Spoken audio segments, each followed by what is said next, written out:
O Livro dos Espíritos. Curso sistematizado da doutrina espírita em áudio. Seja Sociedade Espírita Joana de Ângeles, Ribeirão Preto, São Paulo. ESD da Seja. Este curso é o estudo sistematizado da doutrina espírita da Seja, ministrado pela companheira Maria José Mondim Moreira, de São Paulo, Ribeirão Preto. É um estudo das obras O Livro dos Espíritos e o Evangelho segundo o Espiritismo, através de sua narração. São aulas feitas nas quintas-feiras, na Sociedade Espírita Joana de Ângeles, ministradas por 15 anos. Sendo 32 lições do Livro dos Espíritos e 32 do Evangelho segundo o Espiritismo, intercaladas com o estudo do passe. Criação, formação dos seres vivos. Capítulo 3. Segunda parte.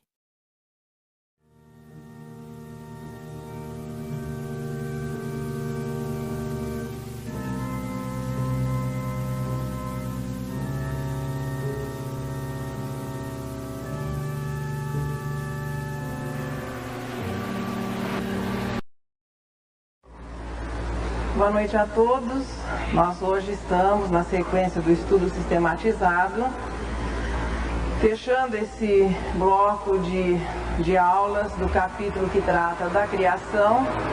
Hoje a nossa aula número 7A, e trazendo hoje algumas considerações acerca do simbolismo do surgimento da espécie humana, e que até em muitas oportunidades nós temos escutado dizer que esse início foi com aquele primeiro casal, Adão e Eva.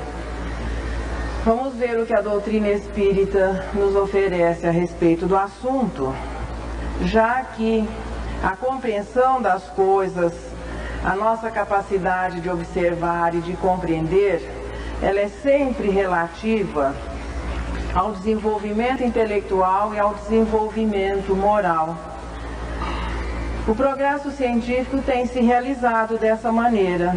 Dessa mesma forma, as ideias acerca da criação e o surgimento da humanidade terrestre também sofreu, ou melhor dizendo, foi compreendido à medida que nós conseguíamos compreender melhor a natureza que nos rodeava, as leis que nós íamos percebendo.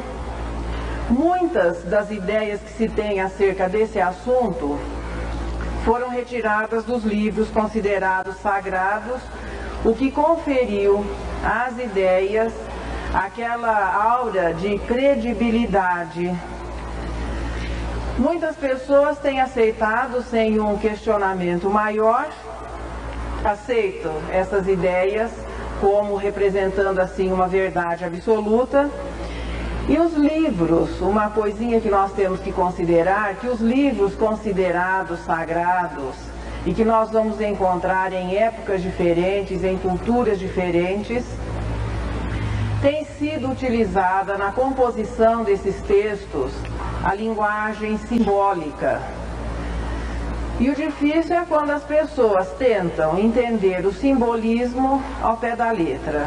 Aí as distorções começam a acontecer. É isso que nós vamos vendo, que vai se repetir aqui para o mundo ocidental, com relação ao que o Velho Testamento nos oferece com relação à formação do mundo e ao surgimento da espécie humana.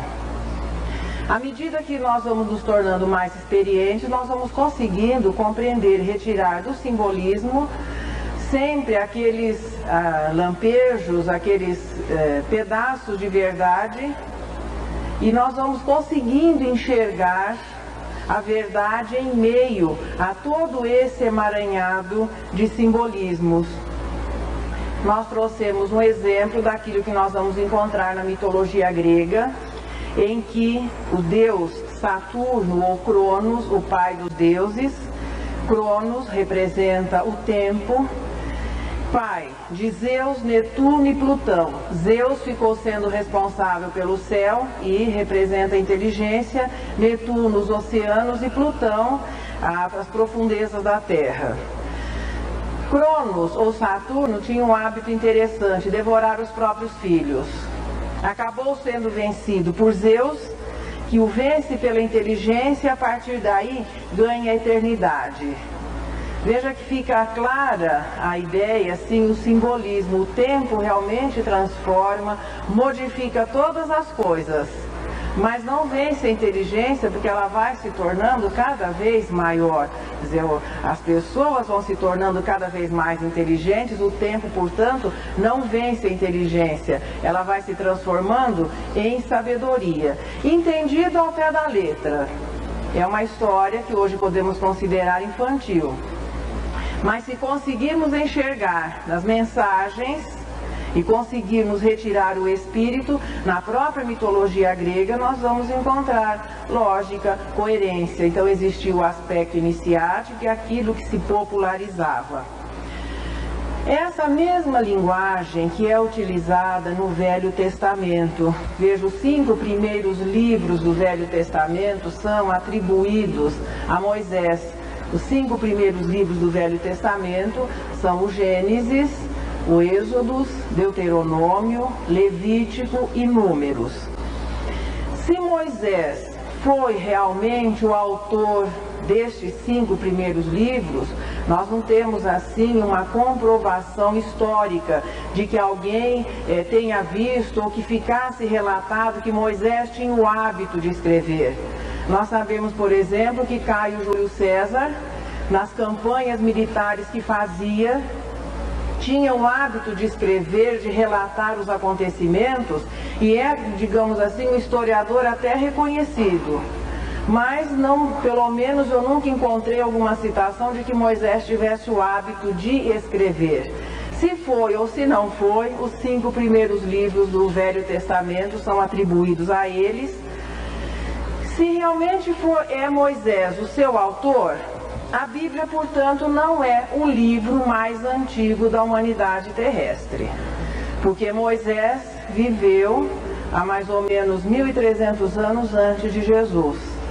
O que torna a Bíblia, muito pelo contrário, a mais recente versão de uma história ou de histórias, sim, que já faziam parte das tradições da humanidade.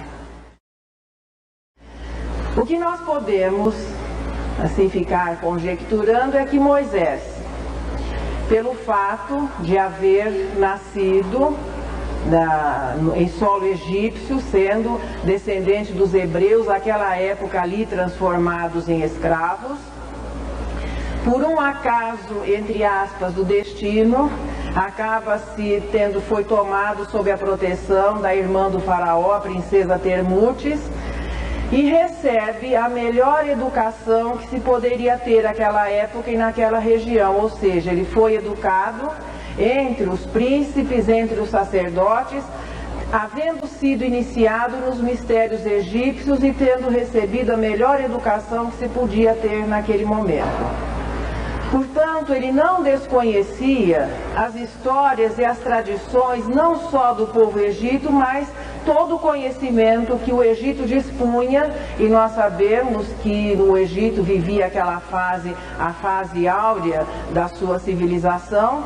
Moisés teve acesso a todo esse conhecimento. E quando ele vai, se é que ele foi o autor,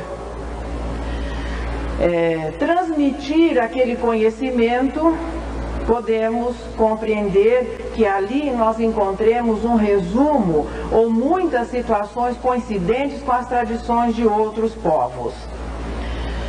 A Gênese mosaica nos fala nos 7 dias da criação. 7 não, melhor dizendo 6, né? Porque Deus trabalhou os 6 dias e depois no 7º, como ninguém é de ferro, descansou. Também a gente fica pensando, puxa, mas Deus cansou-se só por uma semana de trabalho e já logo criou o domingo, que era para oferecer um descanso para todo mundo. O que nós vamos fazer nesse comecinho aqui é comparar as citações bíblicas com aquilo que a ciência descobriu acerca da formação da Terra e que não difere daquilo que nós vamos encontrar na doutrina espírita. Quem gostar do assunto nós temos aqui, na sequência do Livro dos Espíritos, depois procurar na Gênese, ali nós temos este estudo comparativo, os dias da criação e o que a ciência coloca e no que não difere a doutrina espírita. A ciência dividiu a formação do planeta Terra em 4 grandes eras e 13 períodos. Nós temos a primeira era, que é a era arqueozoica, que durou 3,5 bilhões de anos, dividida em 2 períodos, o Arquiano e o Algonquiano. Depois tivemos a segunda era, a Paleozoica, essa dividida em 6 períodos, o Cambriano, Ordoviciano, Siluriano, Devoniano, Carbonífero e o Permiano. Depois nós tivemos a era Mesozoica, que acredito todo mundo já vai identificar alguma coisinha por aqui. A era Mesozoica durou 150 milhões de anos e foi dividida em 3 períodos, Triássico, Jurássico e Cretáceo. A era Cenozoica, que é a que nós estamos vivendo, dividida em 2 períodos, ela durou 75 milhões de anos, o período terciário de 74 milhões de anos e o período quaternário, que é o que nós estamos vivendo, 1 milhão de anos, e agora subdividindo-se em 2 épocas, o Pleistoceno e a época Holocena, 25 mil anos, que é o período em que nós estamos agora vivendo. O que é que a Bíblia nos fala acerca da criação? Primeiro dia, o que aconteceu nesse primeiro dia? Criação do céu, da terra e da luz. Por céu nós vamos compreender aqui o universo e naturalmente os corpos celestes que o formam.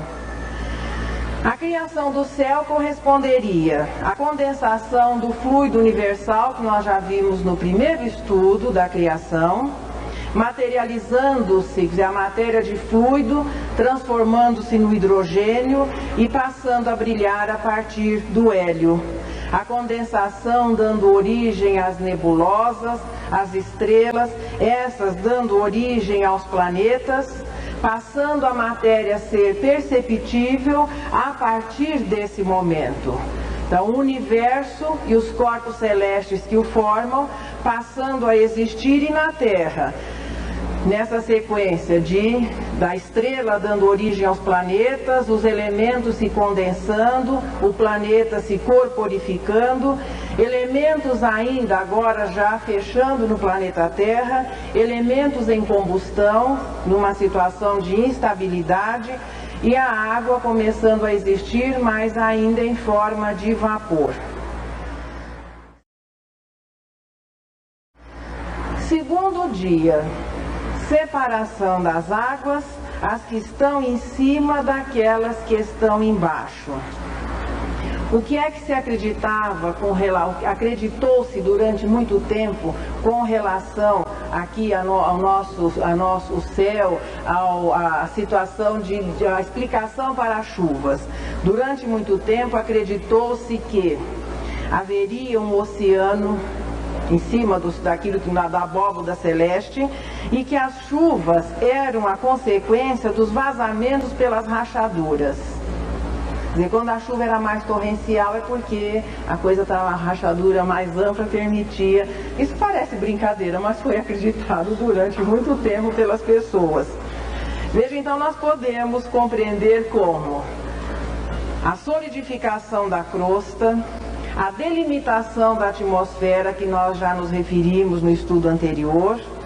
A Terra é hoje compreendida como um grande magneto que tem digamos assim, uma capacidade de atração, é a lei da gravidade que permite a atração dos corpos.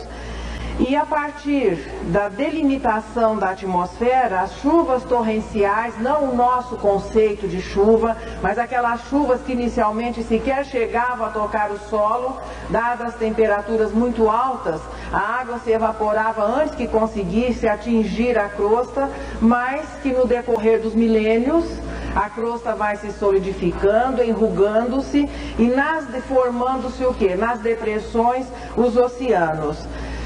A essa altura, a atmosfera ainda não permitia a penetração dos raios solares. Se existisse, por exemplo, um ser vivente por aqui, ele ainda não teria tido a oportunidade de ver um dia de sol, dado o acúmulo de vapores. Então não se conseguia ainda vislumbrar a luz do sol ou ter uma atmosfera límpida. Terceiro dia, as águas que estão debaixo do firmamento reúnem-se, aparece o elemento árido, terras, mares e plantas. Continua, segundo a ciência e aquilo que nós vamos encontrar na Gênese, a solidificação da crosta, provocando aquele enrugamento que vai dando origem aos oceanos. Veja, as águas que escorrem dos terrenos já mais elevados vão provocando um processo de sedimentação.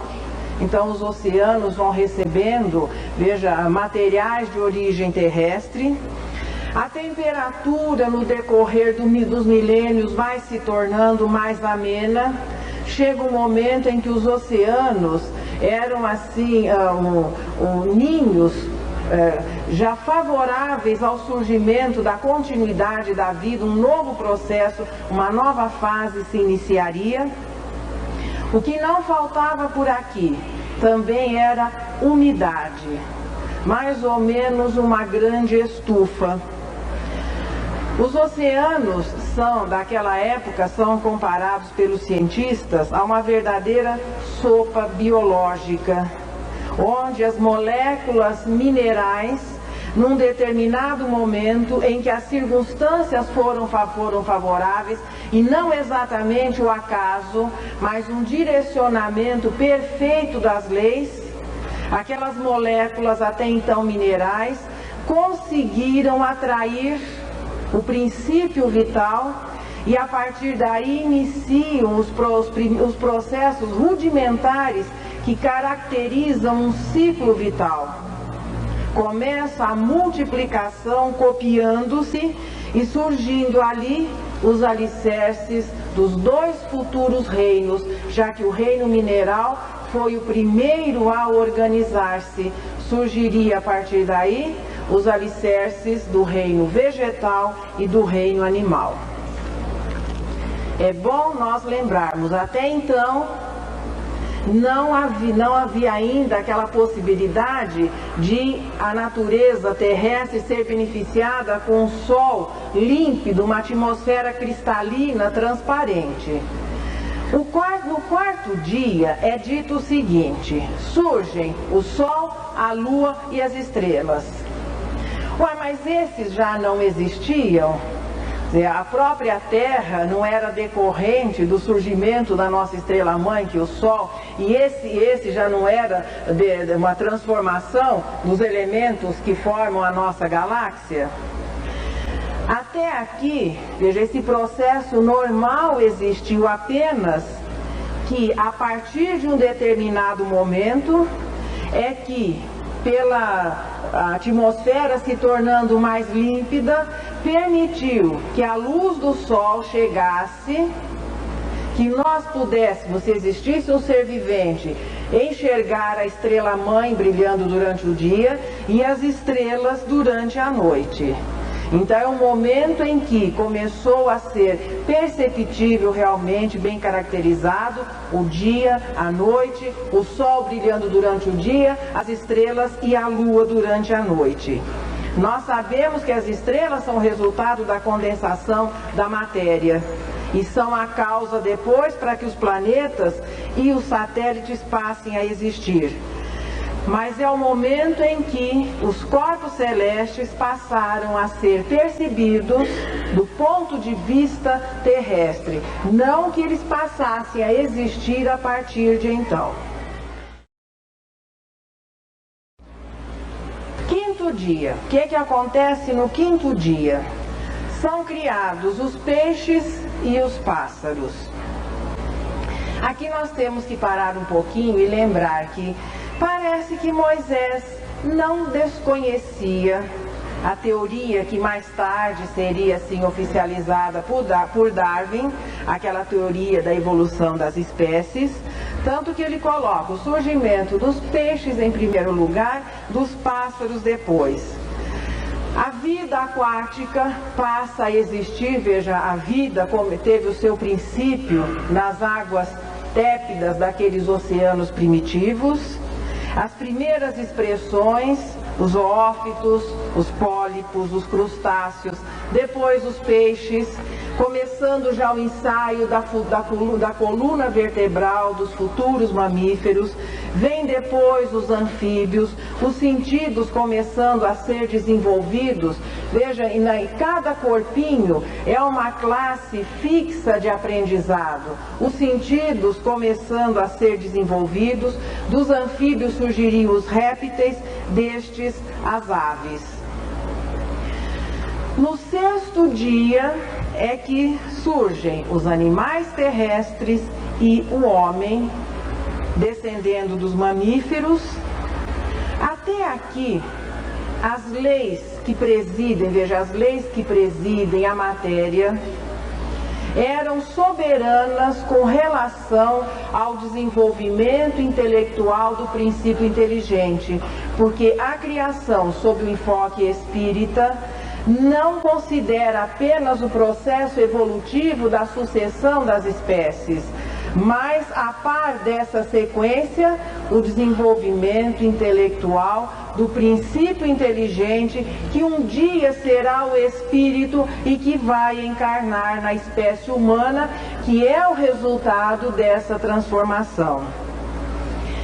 Nessas fases anteriores à racionalidade, o princípio inteligente, o agente espiritual, que vive todas as experiências que o reino mineral, que o reino vegetal, que o reino animal, em cada classe, em cada espécie podem oferecer, até ali ele não dispõe de vontade.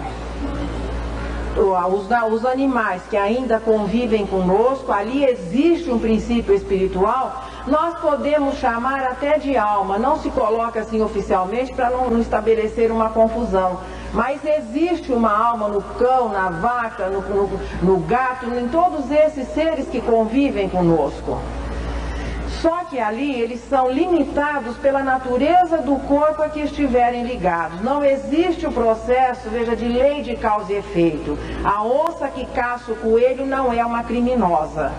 Ela está simplesmente procurando a sua sobrevivência. Não existe a crueldade nos reinos mais simples da natureza, não existe o interesse pessoal, existe apenas uma necessidade de manter-se vivo. Então aquele indivíduo tem que ser o melhor, tem que manter-se vivo o maior espaço de tempo que ele conseguir, tem que cumprir o seu papel nessa cadeia, ou seja, reproduzir-se, deixar uma descendência saudável se for possível, para que a sua espécie possa continuar. Até ali não existe a vontade. Nas espécies mais próximas do homem, da espécie humana, nós já começamos a sentir aquilo que poderemos assim compreender como um princípio, um ameaço do que um dia vai ser a vontade. Mas ali ainda existe apenas o processamento das leis. A natureza do corpo define o comportamento daquele ser. A partir da humanização, vamos conviver os atos instintivos com a inteligência e iniciar o aprendizado moral.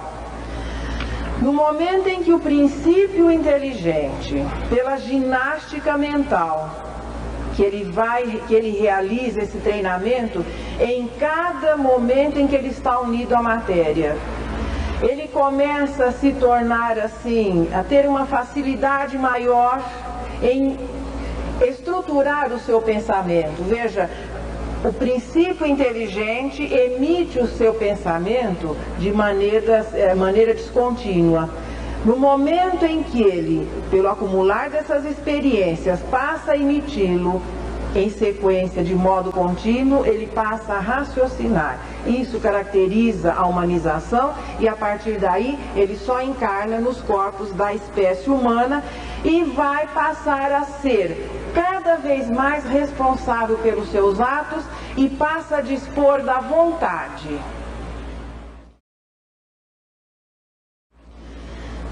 Querer, ter vontade, ser responsável pelos seus atos é um privilégio do espírito, é um privilégio da espécie humana e a partir daí ele começa o seu desenvolvimento moral. É por isso que o homem surgindo no sexto dia e passando a ser responsável pelos seus atos, coisa que até então não acontecia, segundo aquela visão bíblica, até ali não existia a espécie humana. O homem surgiria no final desse sexto dia, passando a dispor de vontade e ser responsável pelos atos. Deus podia, portanto, descansar.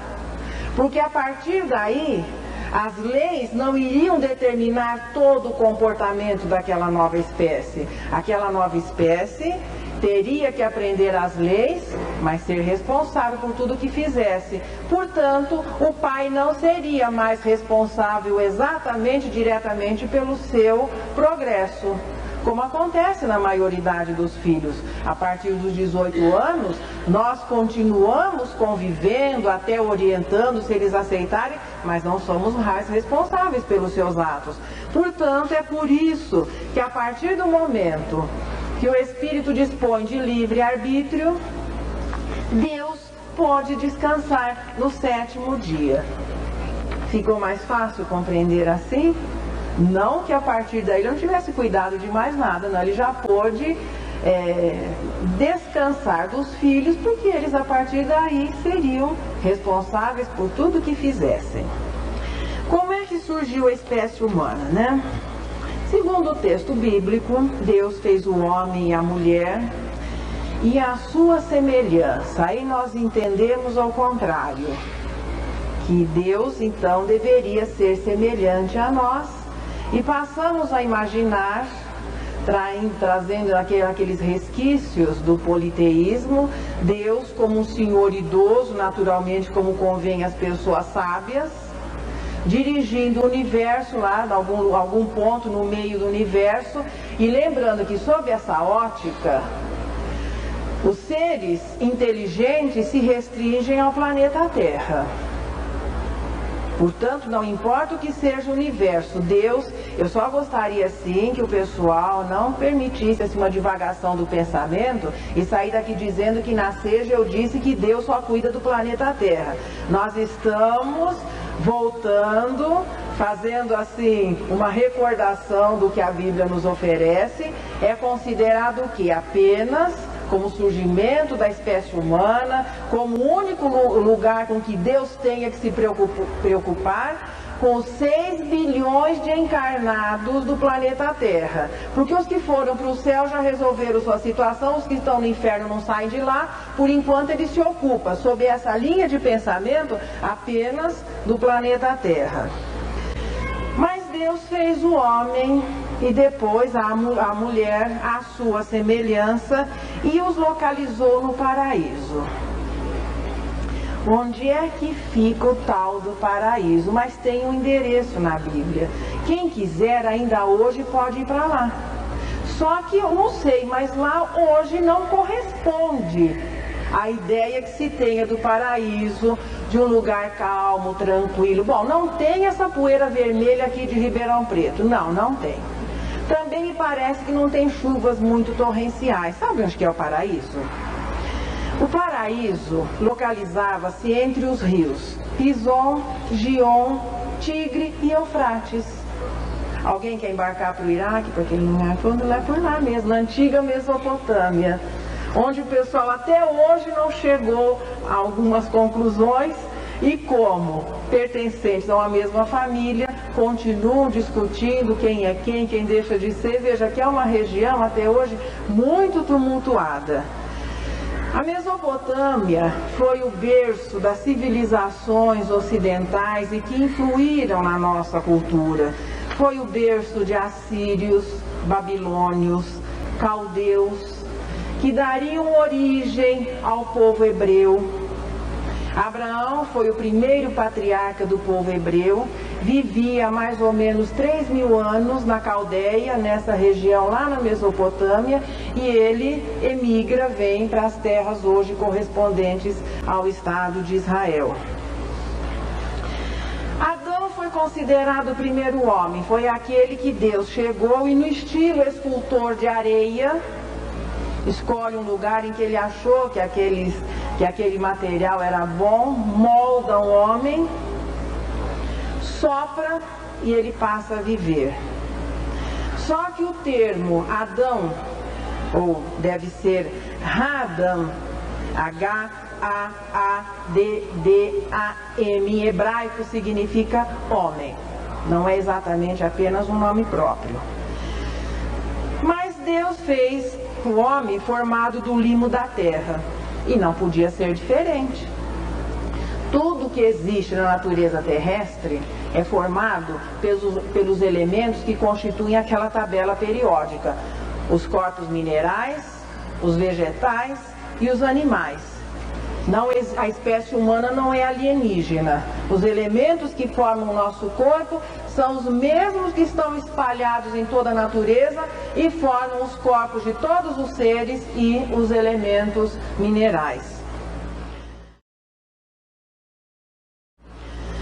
O sopro divino, a alma, foi e tem sido representada na maioria das culturas como o sopro, o vento, o ar. Portanto, quando Deus sopra e Adão torna-se vivo, ou seja, recebe a alma, ali é simbolizado que a união do princípio espiritual à matéria, e o ser humano passa a existir.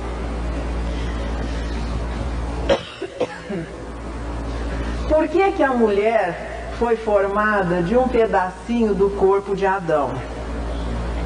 Deus não poderia pensar que tinha acabado o barro?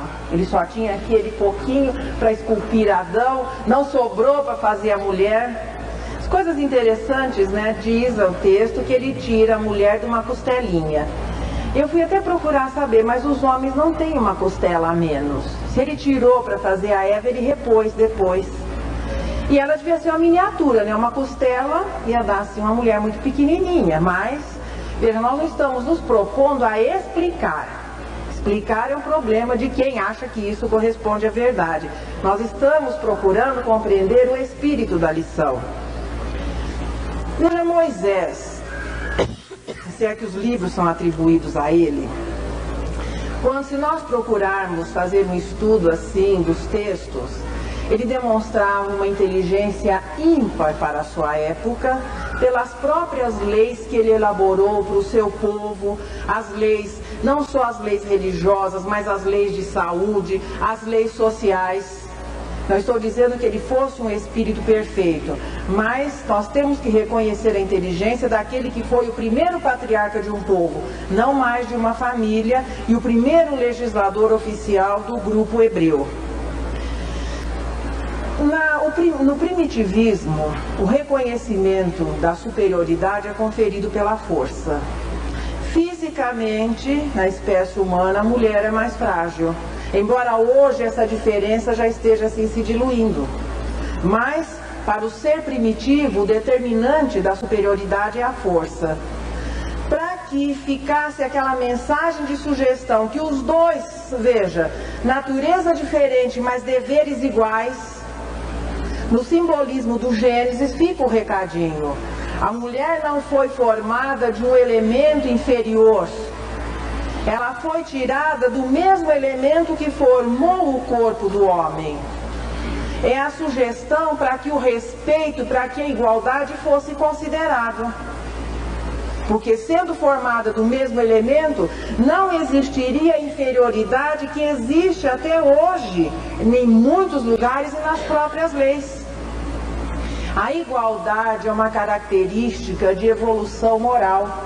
Enquanto existir a discriminação por qualquer tipo de diferença, nós estaremos vivendo ainda uma sociedade primitiva. O recadinho já está no Gênesis. O corpo feminino e o masculino tendo a mesma origem, portanto estabelecendo-se uma igualdade, já que no momento não era possível falar de espírito.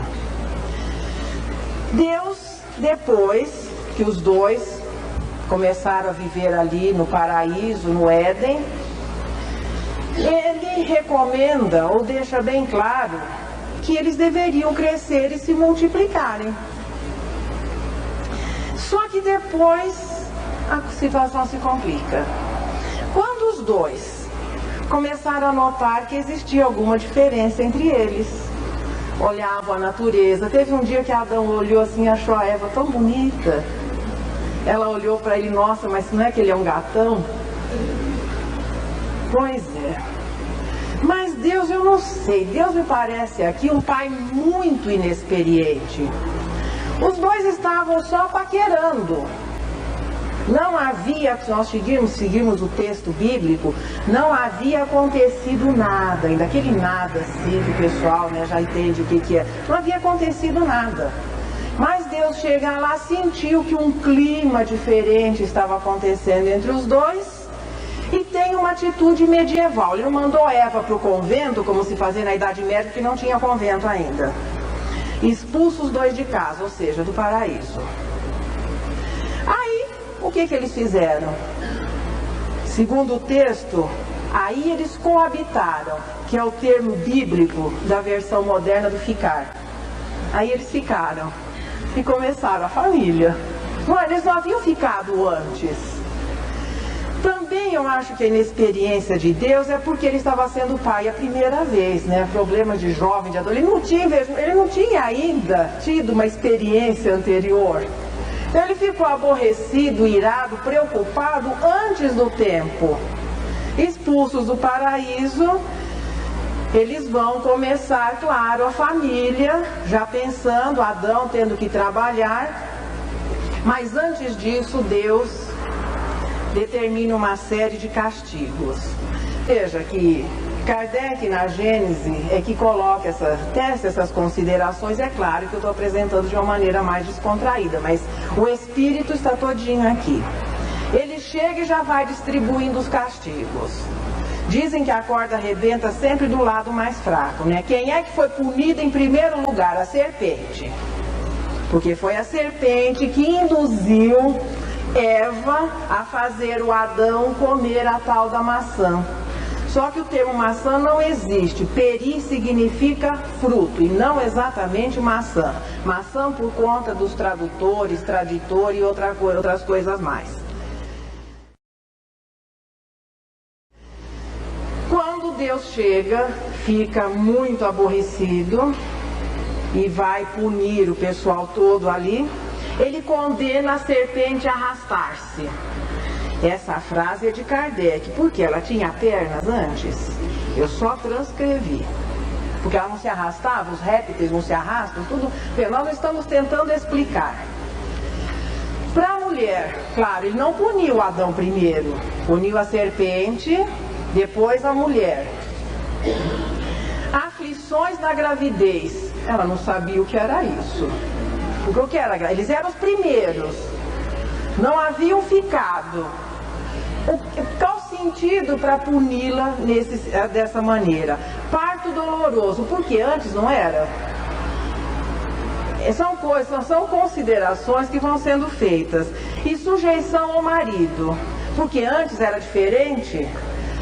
Nada do que foi considerado castigo aqui, eles teriam critérios para saber se estavam sendo castigados ou não, porque eles eram os primeiros.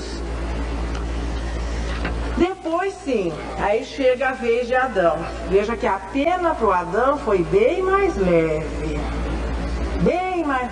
Só condenado a trabalhar para o sustento, porque até então ele não colhia as frutas quando tinha fome, ainda não se plantava, mas ele era só chegar nas árvores, beber a água do rio. Ele vivia no paraíso com tudo à sua disposição, porque antes ele não colhia as frutas, nada, então ele já estava trabalhando para o seu sustento, sem saber. Só que aí o pai oficializa que a partir daí ele tinha que trabalhar para sustentar-se, alimentar-se com ervas. Ele só comia carne até então, tudo bem. E mais, comer o pão, mas com o suor do rosto. É por isso que pãozinho é salgado, viu, gente? O pessoal começou a pôr salzinho no pão porque o suor do rosto salgava a massa. É aí que o trabalho ficou meio mal apresentado. Porque se eles não tivessem desobedecido, nós não precisaríamos até hoje trabalhar. Porque nós herdamos a necessidade de trabalhar para o nosso sustento. Também se eles não tivessem desobedecido sob essa linha de pensamento, nós não existiríamos, né? Eles iam ficar por toda a eternidade, só aquele amor platônico, passeando no jardim do Éden. Não existia a humanidade. Eu fico pensando, Deus queria ou não queria a humanidade? Ele havia feito o jardim, a terra, para quê? Portanto, nós dependeríamos de uma desobediência desse casal inicial para que a humanidade passasse a existir. Também, veja, o trabalho nessa linha de raciocínio fica sendo um castigo, e não o trabalho em função do progresso como ele é apresentado nas leis morais. Também ele os ameaça com a morte. Tá aí outra punição que eles não tinham critério para avaliar. Quem é que havia morrido da espécie humana até então? Só existiam os dois, jovens e saudáveis. Não tinham noção do que fosse a morte. Como é que Deus então oferece uma punição como castigo de uma coisa que eles não sabiam o que era? Depois, claro, de todo esse tendel, de toda essa confusão que o pai armou, eles naturalmente tiveram que tomar uma atitude e, expulsos do paraíso, resolveram começar a família. Tiveram 2 filhos, Caim e Abel. Dá para notar que nós somos descendentes do pior lado da família, né? Porque acabou Caim indispondo-se com Abel, ele assassina o seu irmão, veja, e continuamos no terreno das incoerências. Eles estavam no paraíso, só existiam as plantas, os bichos e eles. Deus os expulsa. Eles têm 2 filhos. Um irmão mata o outro. Ficaram 3 pessoas vivendo, agora não mais no paraíso, né? Caim foge para as terras de Nod. Por que que ele fugiu? Fugiu. E lá a situação piora. Casa-se e constrói uma cidade. Não sei, eu não estou me propondo a explicar, só narrando. Esse com quem eu pergunto. Com quem? Não sei. Construiu uma cidade chamada Enóquia. Para quem? Não sei.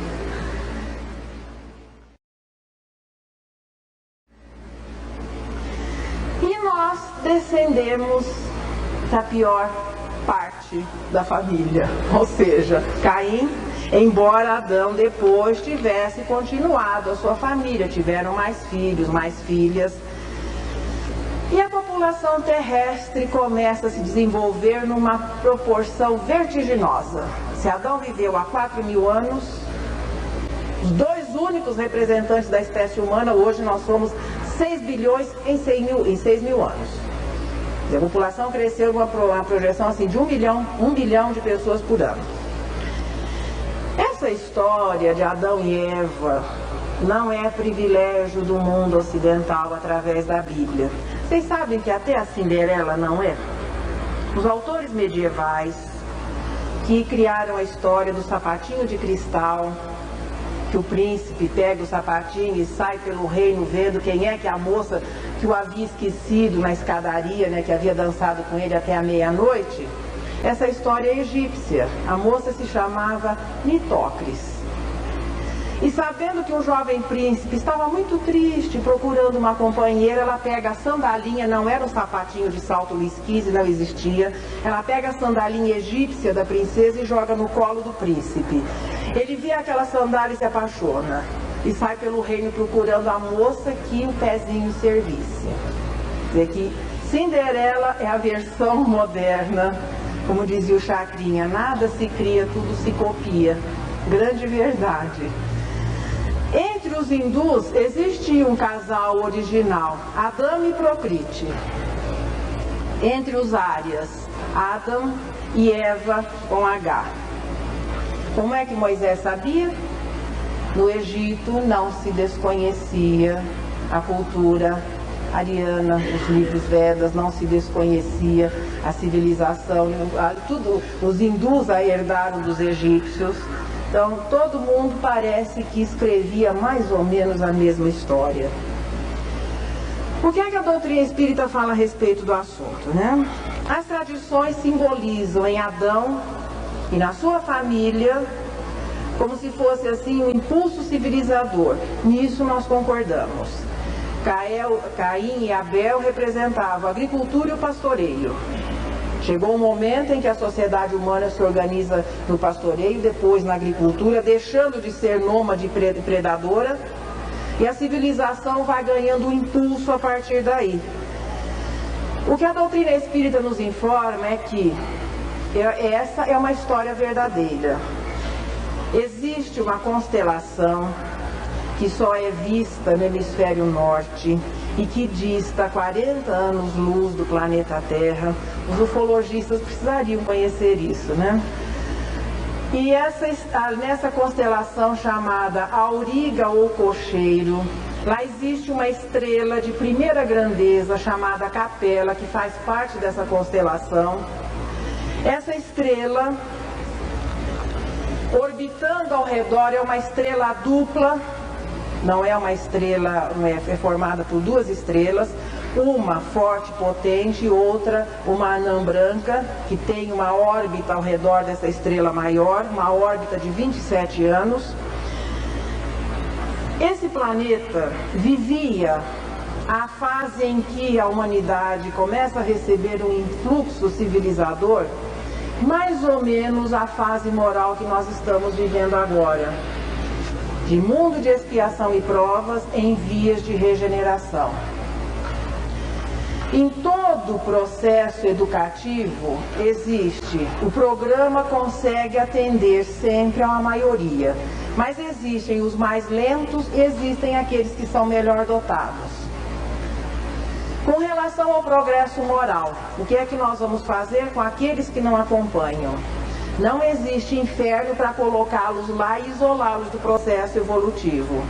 E como na casa do Pai há muitas moradas, se não acompanhamos a evolução deste planeta e existe uma solidariedade natural entre todos os corpos celestes, entre todos os planetas, aqueles que não acompanham o processo regenerativo e ainda continuam a querer resolver os seus problemas através da violência, através da crueldade, apresentando um desenvolvimento intelectual muito grande, mas muito distanciado do desenvolvimento moral, estes espíritos vão integrar humanidades, mais ou menos na fase assim primitiva, e ali eles vão oferecer o quê?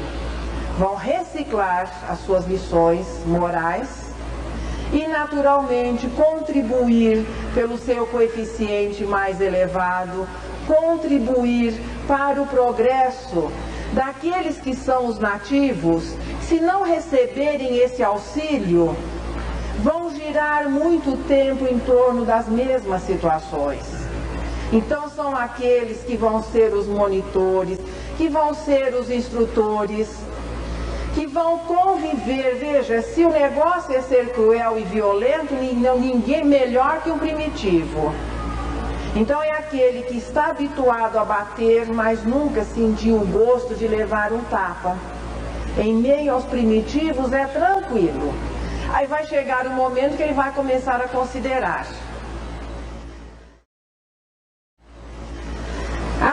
Terra recebeu estes espíritos, Emmanuel, em A Caminho da Luz, dedica uma página belíssima ao momento em que estes espíritos deixam o seu planeta, a sua estrela, são recebidos por Jesus aqui no planeta Terra, integram em primeiro lugar a população espiritual e depois vão sucessivamente reencarnando.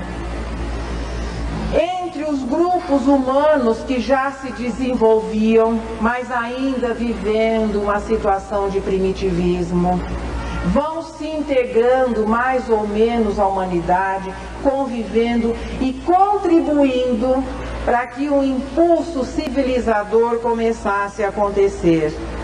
Eles são chamados de raça adâmica e que mais tarde, pela lei da afinidade, iriam agrupando e formando os grupos, as culturas, as civilizações do passado que influenciaram, que formaram a base da nossa cultura terrestre. A subdivisão em raças aconteceria. A primeira a se organizar foi a raça negra, com características raciais definidas. Depois o tipo mongólico, que daria origem ao grupo amarelo, e os caucasianos, que dariam origem à raça branca. Durante milênios, veja, o progresso terrestre vai se desenvolvendo. Esses espíritos vão se agrupando de acordo com as afinidades, transmitindo as suas características, e nós sentimos assim, na sucessão das culturas, no livro dos Espíritos nós vamos encontrar nos povos degenerados. Todas as culturas tiveram o seu apogeu e depois o seu declínio. Aí nós vamos chegar à questão de tempo. Quando é que houve essa miscigenação? Veja, bem anterior ao nosso conceito de civilização. Mas difícil se estabelecer o tempo, porque foi necessário que os corpos terrestres também, da espécie humana, fossem se melhorando, o cérebro fosse se tornando mais volumoso e mais adequado às expressões do espírito, para que a sua inteligência também pudesse se exteriorizar. Quando se vai falar em tempo, existe uma divergência muito grande entre os autores. Possivelmente, na Mesopotâmia, a civilização deva ter florescido, segundo que os autores colocam, mais ou menos 10 mil anos antes de Jesus, as tribos nômades se agrupando e dando origem depois aos povos que ali floresceram. Mas não podemos esquecer que o Egito, há 4 mil anos, segundo até as informações de Heródoto, considerado o pai da história, já o Egito estava com uma cultura desenvolvida. As pirâmides datam mais ou menos nessa época, e a esfinge de Gizé parece ser anterior à própria civilização egípcia, segundo alguns autores. Coloca-se a civilização da Índia também há mais ou menos 4 mil anos. A China, alguns autores apontam 30 mil anos.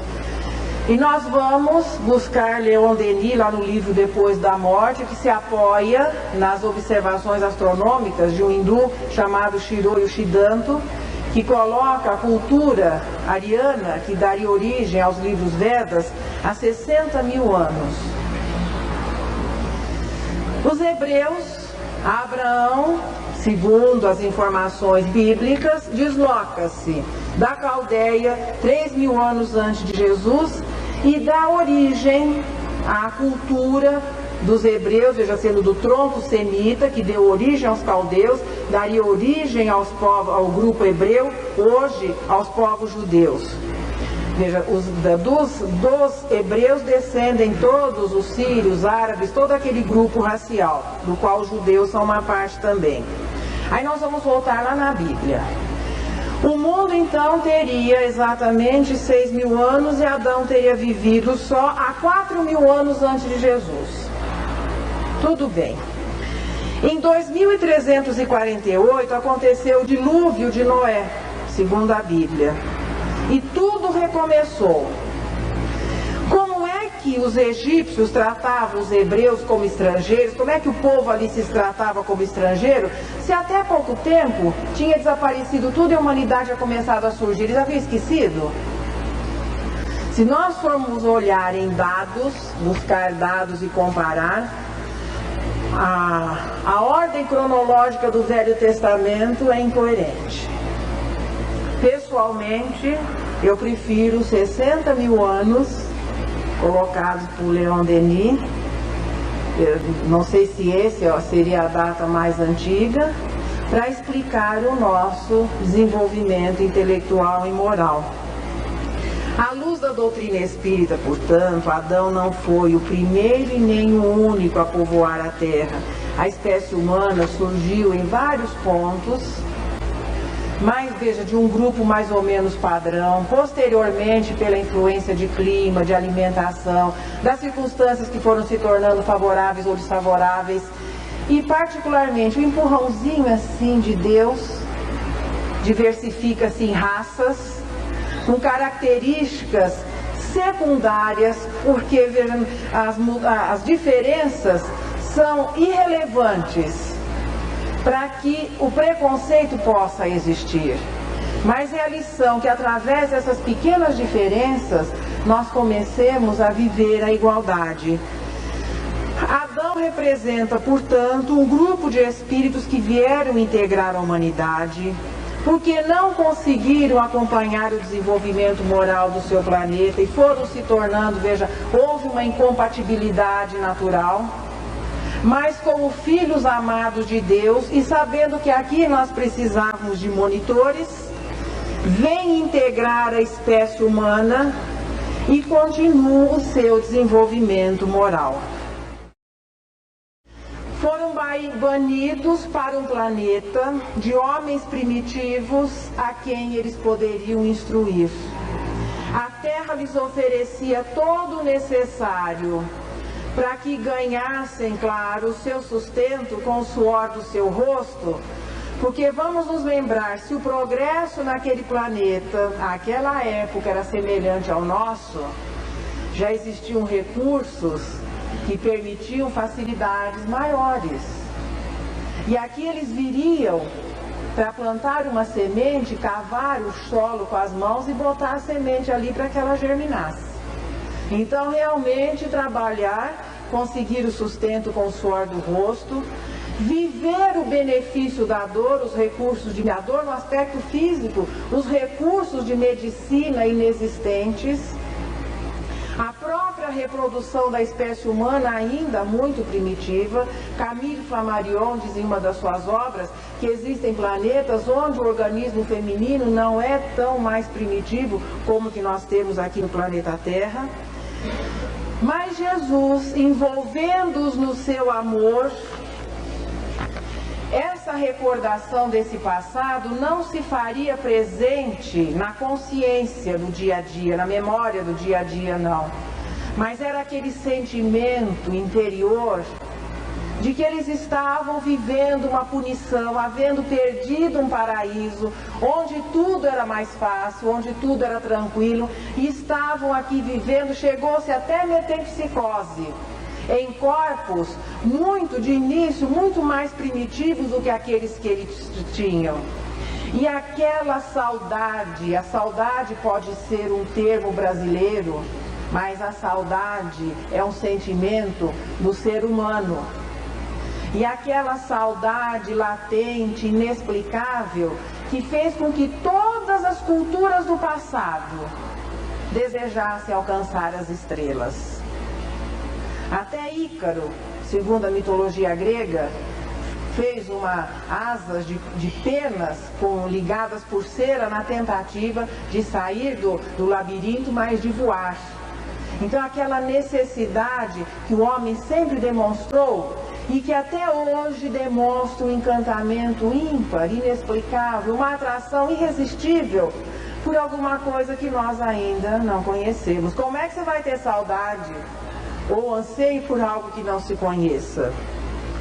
A lembrança intuitiva de tudo isso materializou-se no simbolismo do paraíso perdido, Não posso afirmar que os deuses não eram astronautas, mas o que nós temos de seguro é que eles reencarnaram no planeta Terra, deixaram a sua estrela.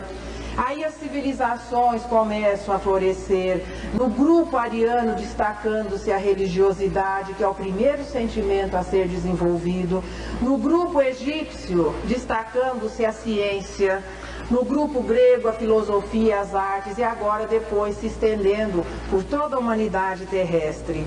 E Emmanuel encerra esse capítulo muito bonito do A Caminho da Luz, onde ele consegue assim traduzir o sentimento daqueles espíritos que, se afastando da sua estrela, que sabiam que por milênios não veriam mais o seu brilho suave.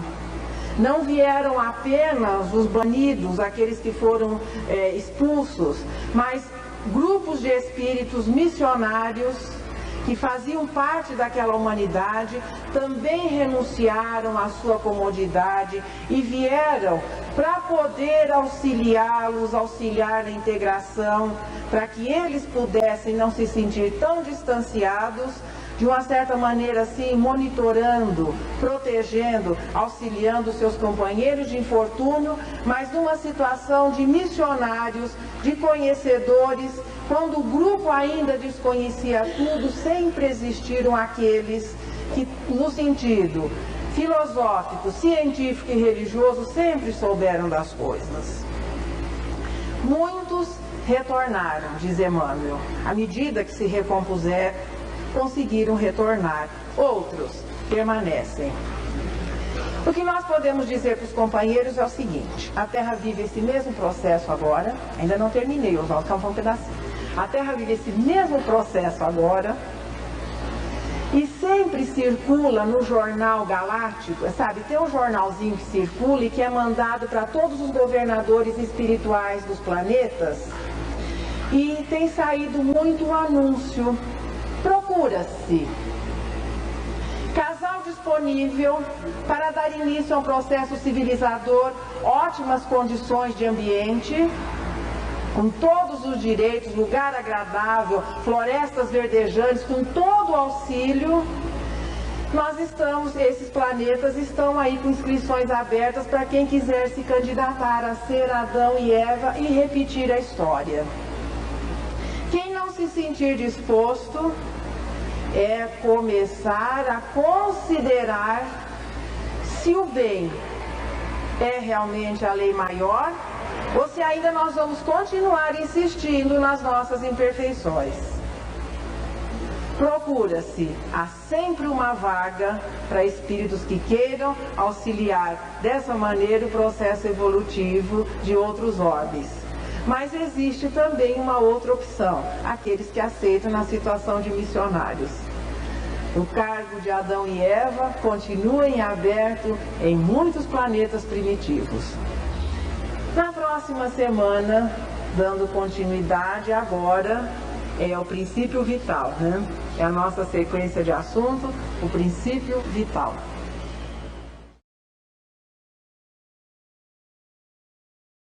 Conteúdo de qualidade, divulgando a doutrina espírita.